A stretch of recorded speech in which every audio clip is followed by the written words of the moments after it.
राम राम। आदि सदगुरु सुखराम जी महाराज जी का कैवल्य ज्ञान, जलगांव, जगत, रामद्वारा, महाराष्ट्र से। जब हमारा मन हमें भक्ति में सहायक बनता है तो गुरु महाराज कहते हैं कि हे मेरे मन, तू अगर नहीं रहता था तो संसार के विषय वासनाओं में हम डूब जाते थे। उस अवस्था का वर्णन पद में किया है। मन रे आछी करी ते बीर। अरे मेरे बड़े भाई मन, तूने मेरा बहुत ही अच्छा किया। मैं भवसागर में डूब रहा था, तूने मुझे भवसागर में डूबने से बचाया। वह भवसागर से पार करने का नाम रूपी नैया बताकर अमरदेश पहुंचा दिया।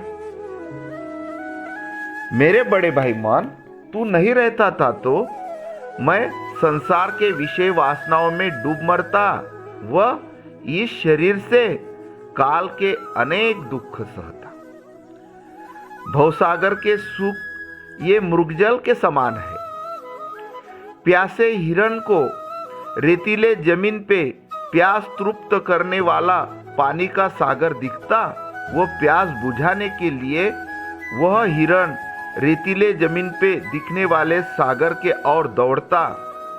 हिरण जितना पानी के लिए सागर के ओर दौड़ता, उतना ही वह पानी जैसे पहले दूर दिख रहा था उतनी ही दूरी पे दिखने लगता। प्यासा होने के कारण वह जल नहीं, यह नहीं समझता। वह बिना सोचे समझे एक सरीका वह सागर की ओर दौड़ते रहता। अंतिम में थक जाता, वह जमीन पे गिर जाता। फिर भी उसे वह सागर का जल हाथ में नहीं आता। अंतिम में प्यास के कारण मर जाता। ऐसे ही मैं भी भवसागर में असल तृप्त सुख खोजने में बेकाम बहकर मर जाता था। अरे मेरे बड़े भाई मन, तू भवसागर से पार होने के लिए सदगुरु के पास ले जाता, नहीं तो मैं 84 लाख योनियों में पड़ता, वहां वही विषय रस पीता जो मैंने मनुष्य देह में भरपेट पिए। इन विषय रसों के कारण धर्मराज मेरे सिर पे अनेक मार मारता। काल मार देने के लिए जंजीर से बांधकर जखड़ बंद करता। वही विषय रस 84 लाख योनि में मैं पीता।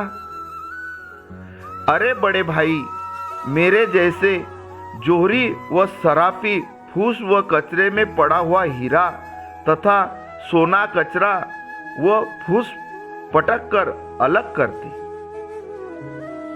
वह सराफी सोने में तांबे की जो गंभीर खोट रहती वह तपा तपा कर निकाल देता।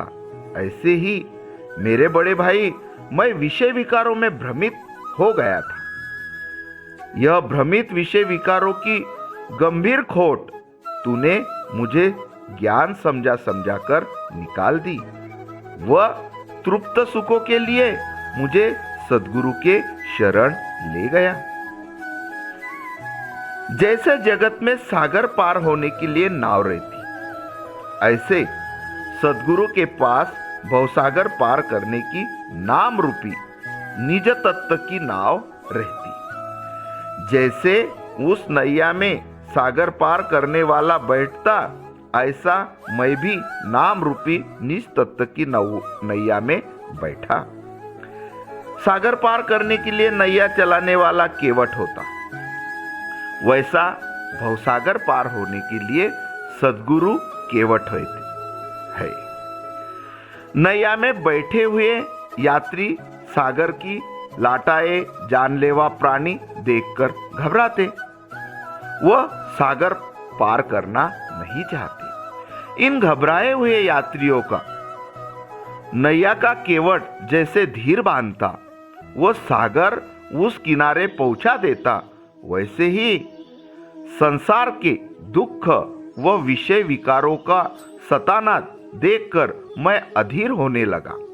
तब सद्गुरु ने अमरलोक के सुखों का ज्ञान दे देकर धीर बांधा व भवसागर पार कर तृप्त सुखों के अमर देश पहुंचा दिया। राम राम।